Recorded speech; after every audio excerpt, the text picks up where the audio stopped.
नमस्कार, स्वागत है आपका मार्केट लाइव में। हफ्ते का आखिरी दिन है हफ्ता का और बहुत ही उतार-चढ़ाव भरा दिन है।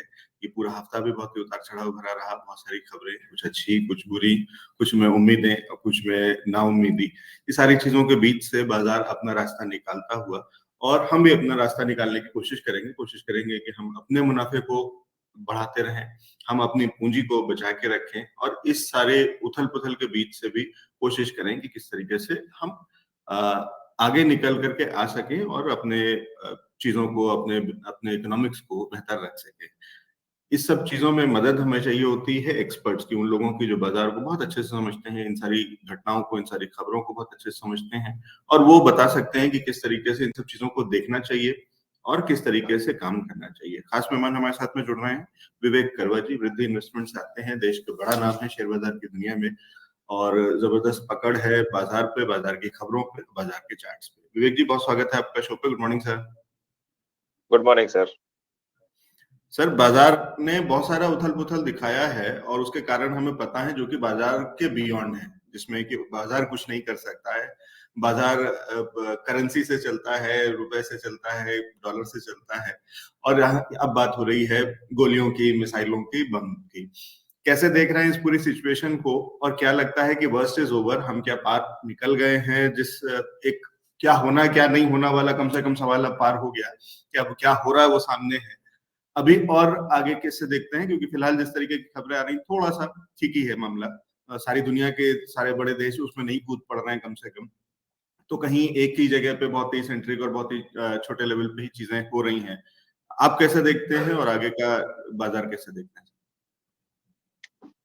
एलेक्स, पिछला शो जब मैं आपके साथ कर रहा था तब ये बोला था कि देखो, वो एक कहानी है ना, शेर आया और शेर आता नहीं है। तो उस कहानी को पुतिन ने गलत साबित कर दिया है और इस बार शेर आ गया।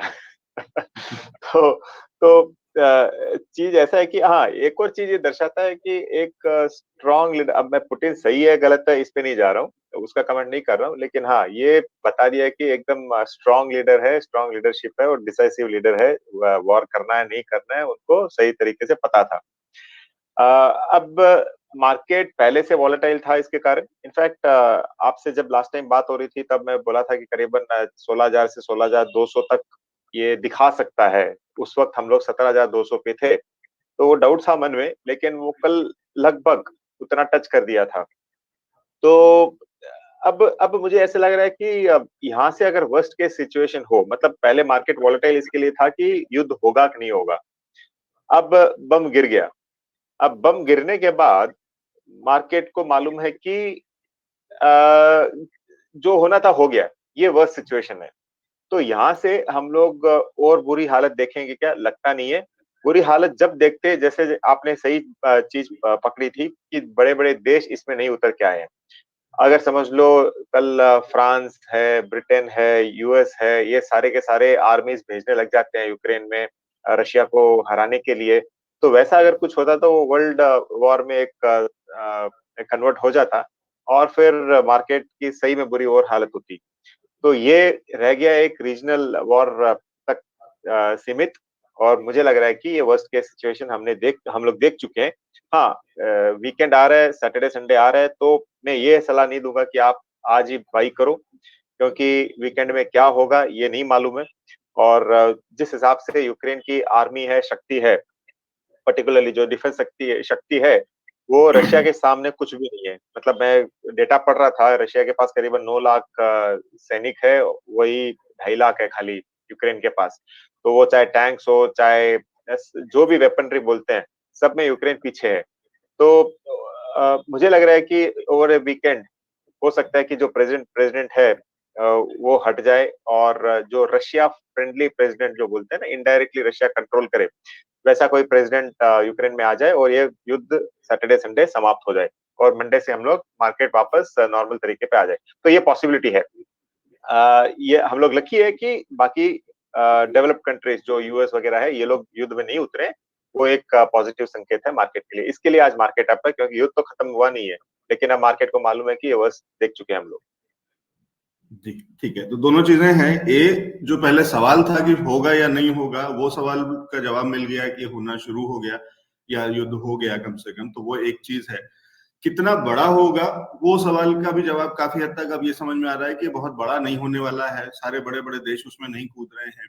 ये वर्ल्ड वॉर वाली जो चीज जो उस तरीके के जो लोगों को शंकाएं थी, चिंताएं थी, वो वाली चीजें नहीं होती दिख रही हैं फिलहाल। कहीं ना कहीं यूक्रेन को करीब करीब यूं कह लीजिए केवल शब्दों के लिहाज से सारे देश जो हैं उसको सपोर्ट कर रहे हैं, लेकिन ऑन ग्राउंड कोई नहीं कर रहा है। तो वो जो कमजोरी है, ये जो यूक्रेन की, जो विवेक सर आप बता रहे हैं, वो दिख रही है। और उसके चलते शायद, और उससे होगा ये कि और जल्दी चीजें सिमट जाएंगी, निपट जाएंगी। क्योंकि फिर जब आप बहुत ही कमजोर और बहुत बड़े दो लोगों में जब लड़ाई है, तो फिर तो वो 4 दिन भी चलने वाला संघर्ष नहीं है। और जो हम कल से जो तस्वीरें देख रहे हैं, उसमें रशिया और रशियन ट्रूप्स जिस लेवल तक अंदर तक पहुंच गए हैं, जिस तरीके की चीजें हैं, तो ओवर द वीकेंड वही जो आप कह रहे हैं, तो शायद हम जब सोमवार को आएंगे तब तक शायद वो सब कुछ निपट चुका होगा और काफी हद तक रशिया के हिसाब से चीजें हो चुकी होंगी। सैंक्शंस का बहुत बड़ा असर मुझे लगता नहीं रशिया जैसे देश पे पड़ेगा, क्योंकि रशिया बहुत चीजों के हिसाब से बहुत सक्षम है।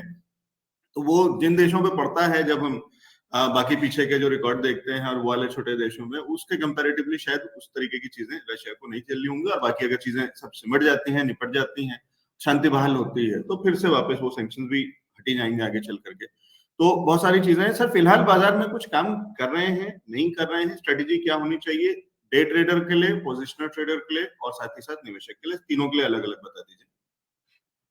देखो, पोजिशनल और जो लॉन्ग टर्म इन्वेस्टर है वो तो धीरे धीरे बाई करे तो कोई तकलीफ का काम नहीं है, क्योंकि जैसे मैंने कहा वर्स्ट केस सिचुएशन हम लोग देख चुके हैं, मुझे लग रहा है। और इससे भी अगर वर्स्ट जाना हो तो 16,000 वापस हम लोग देख सकते हैं, जो ज्यादा दूर नहीं है, 501 पॉइंट है। तो यहाँ पे आप अगर स्टैगर्ड मैनर में परचेजिंग करते हो, जो पोजिशनल और लॉन्ग टर्म है, उनको कोई फर्क नहीं पड़ने वाला, उनको तो एक्चुअली ये बहुत बढ़िया एडवांटेज है। तो मैं ये कहना चाहूंगा लॉन्ग टर्म इन्वेस्टर्स को, देखिए 1-1.5 महीने पहले हम लोग सब लेने के लिए रेडी थे, मार्केट में कुछ भी इन्वेस्ट करने के लिए रेडी थे। आप बताइए एलेक्स, हाँ या ना? जी जी, बिल्कुल बिल्कुल। क्योंकि मार्केट ऊपर जा रहा था उस वक्त, हम लोग जो भी शेयर्स थे यहाँ से करीबन 31%, 40% ऊपर चल रहे थे, और हम लोग सब बाई करने के लिए रेडी थे। अब 1.5 महीने में ऐसा क्या बदल गया है एटलीस्ट भारत में, क्योंकि ये रशिया का इम्पैक्ट भारत में बहुत ज्यादा नहीं होने वाला है।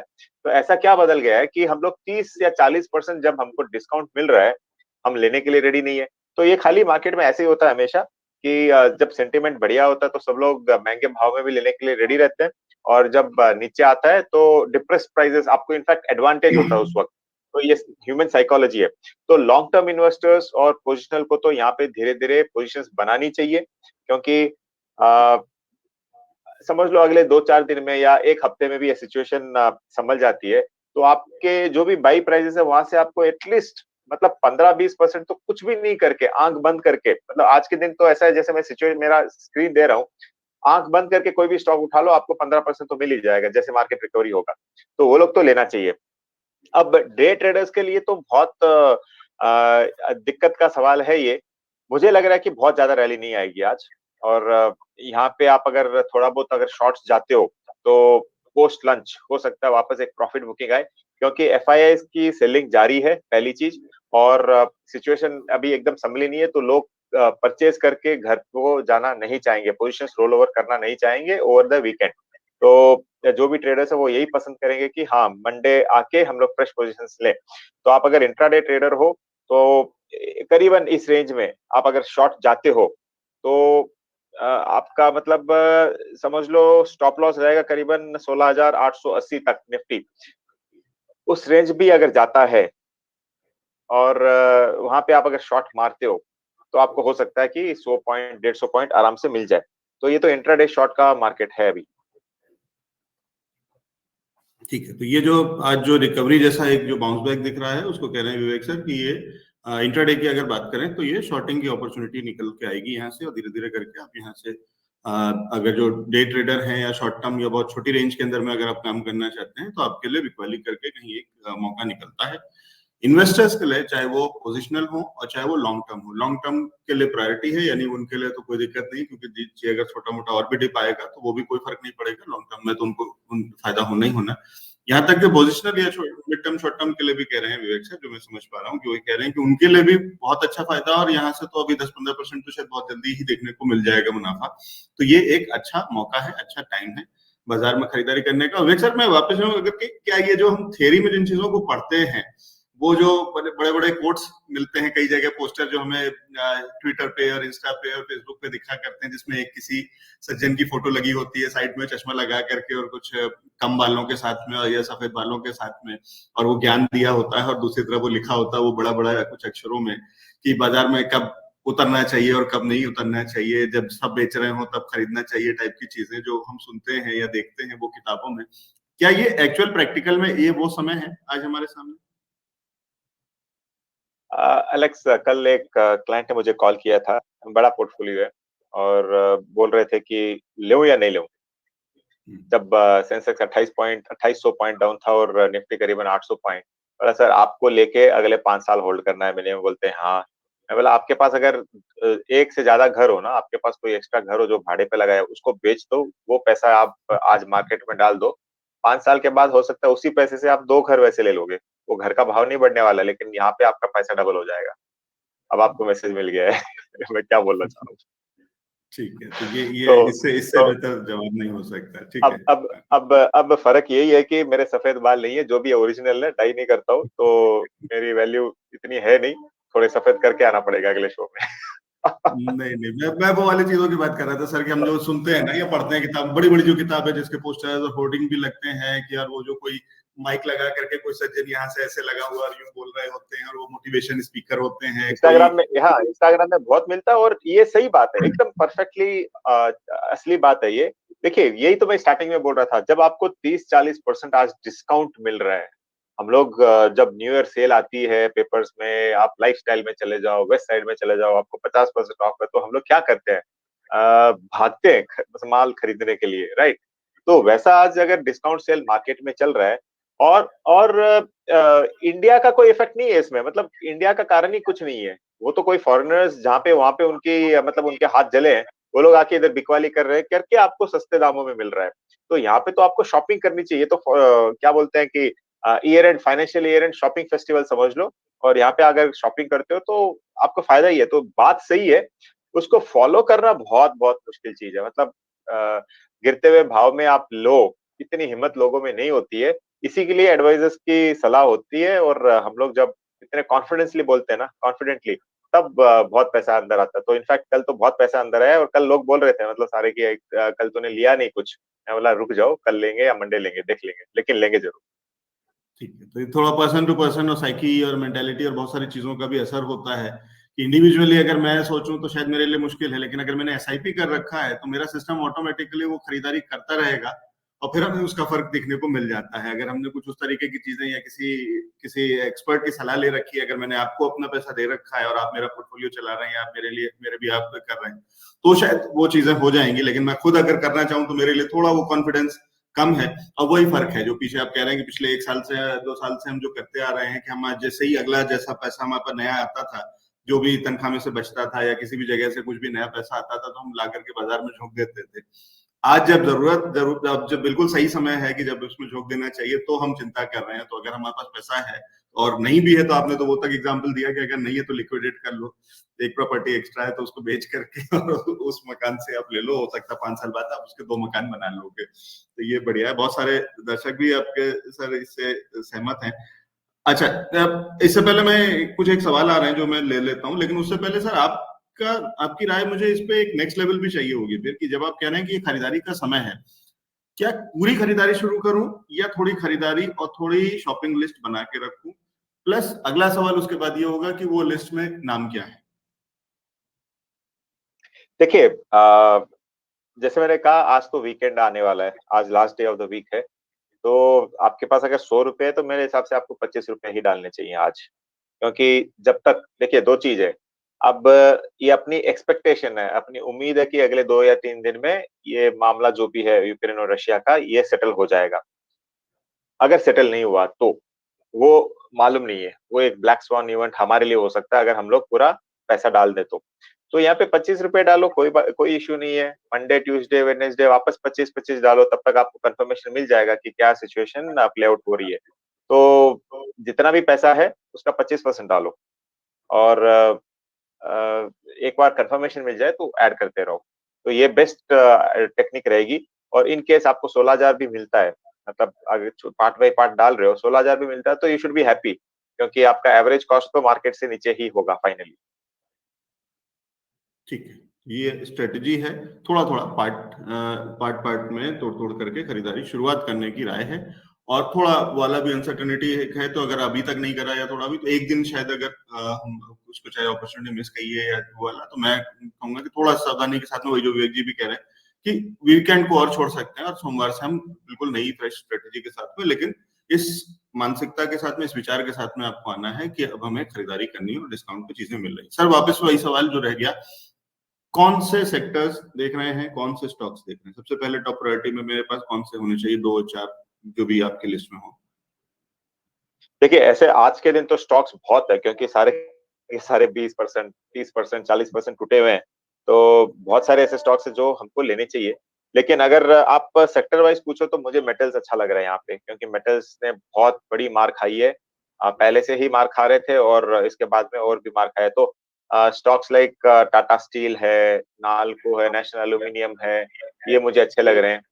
और इसके अलावा जो एक और सेक्टर है, जो टायर इंडस्ट्री, वो बहुत बड़ा मार खाया है इनफैक्ट।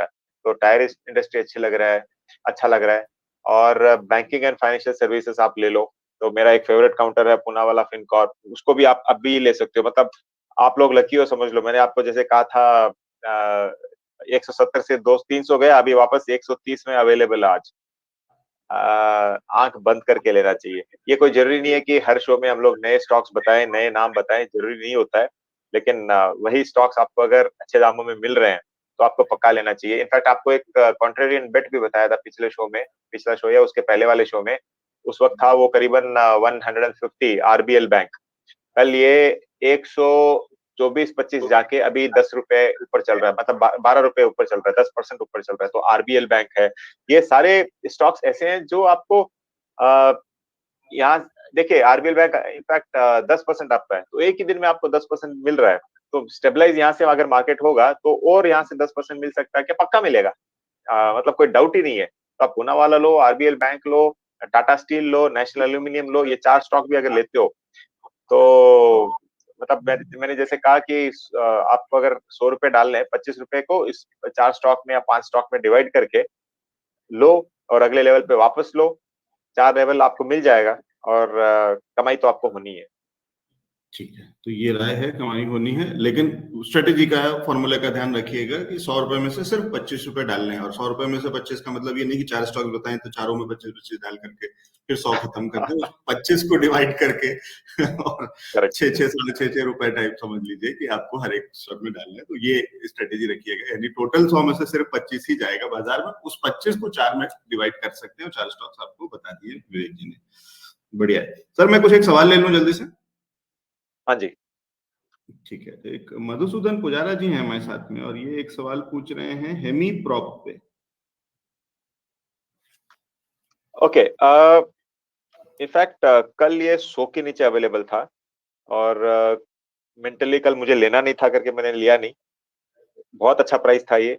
105 चल रहा है। देखिए, इसमें आज ये है कि 51% सरकारी होल्डिंग है, और इसके पास जो प्रॉपर्टीज है, मतलब जो लैंड बैंक है, उसके मार्केट कैप से मिनिमम 3 गुना लैंड बैंक्स है। तो जिस दिन सरकार चाहेगी कि इसको या तो डाइवेस्टमेंट करे, या फिर इस लैंड बैंक को मोनेटाइज करे, कंस्ट्रक्शन करके फ्लैट्स बेचे, उस दिन ये स्टॉक 3 गुना आराम से हो जाएगा।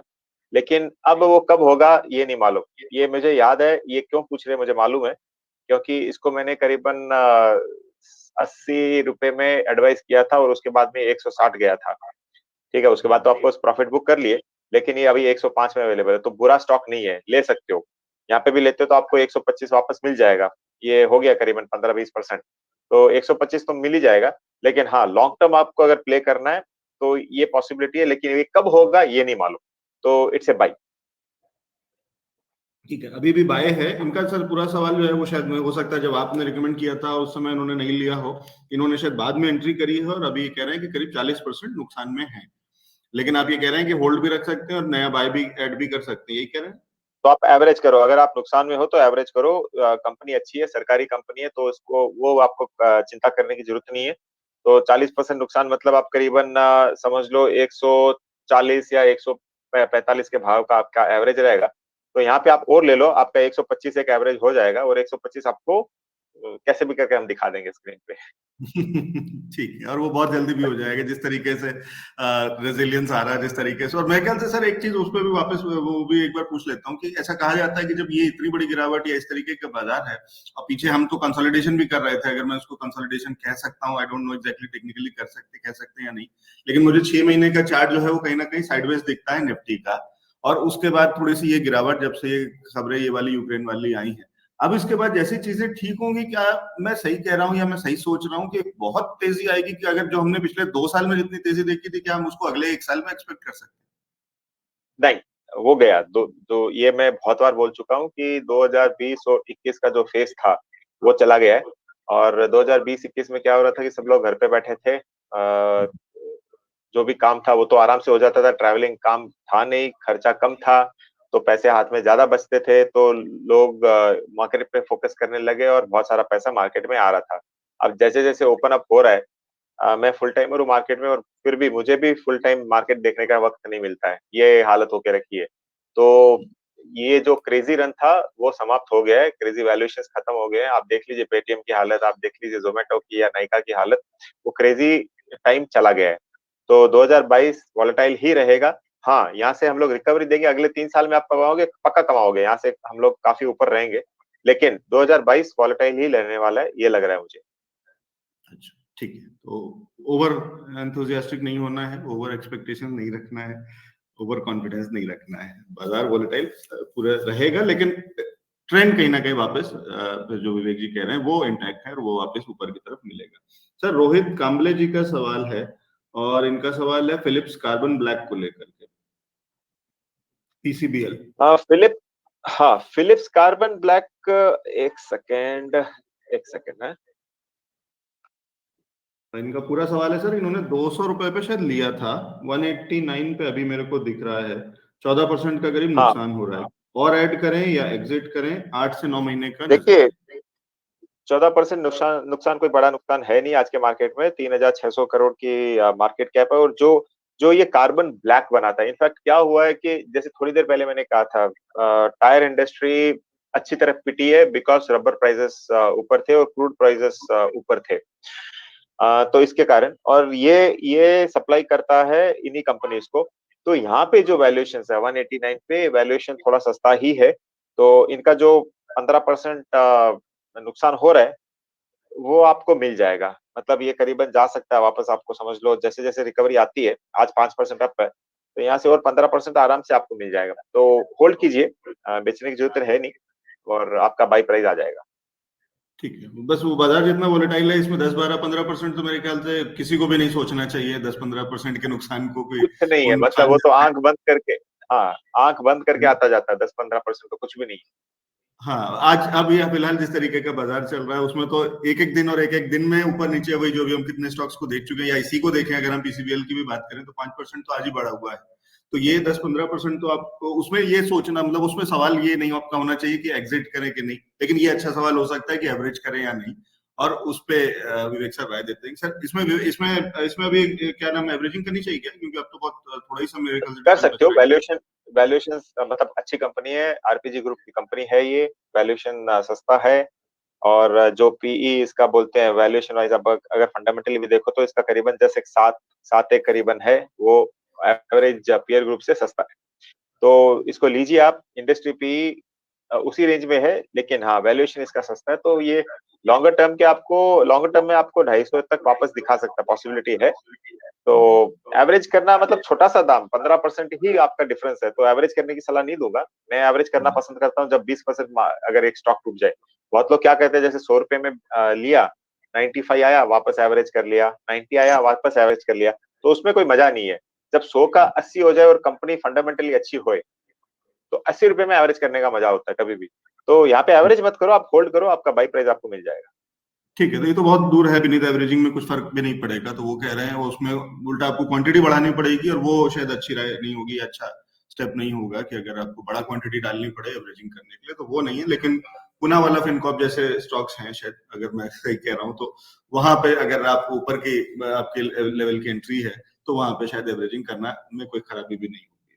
बहुत शुक्रिया विवेक सर, बहुत सारे और सवाल हैं, लेकिन आपका समय और आपसे हमने जितना समय लिया था उससे ज्यादा ही आपसे फिर भी बातचीत कर ली, तो बहुत शुक्रिया हमारे साथ में जुड़ने के लिए और समय निकालने धन्यवाद। के लिए, दर्शकों के सवालों के जवाब देने के लिए, स्ट्रेटेजी बताने के लिए। Thank you so much. Thank you.